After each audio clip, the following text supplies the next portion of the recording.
kalau dapat orang lain itu akan nikmat, maka sangat ia dengki akan dia dan sangat benci ia akan dia, dan suka ia akan hilang nikmat itu daripadanya. Jadi dia tak senang tengok orang dapat nikmat. Orang boleh rumah elok ke, dia marah. Orang boleh kereta baik tu, dia marah. Orang boleh boleh sesuatu nikmat yang lebih daripada dia marah.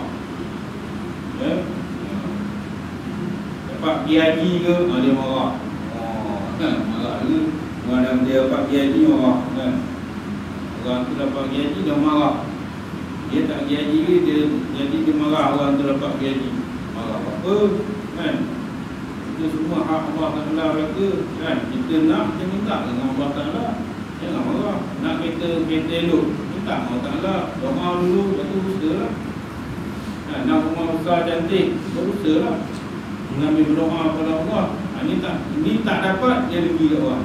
Dia marah orang. Yang itu tak betul. Jadi sebab perkara yang jenis macam tu, maknanya dia tidak faham bahawasanya nikmat itu datang daripada Allah. Allah yang menentukan.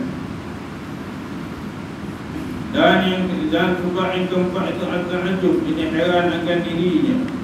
Sesuatu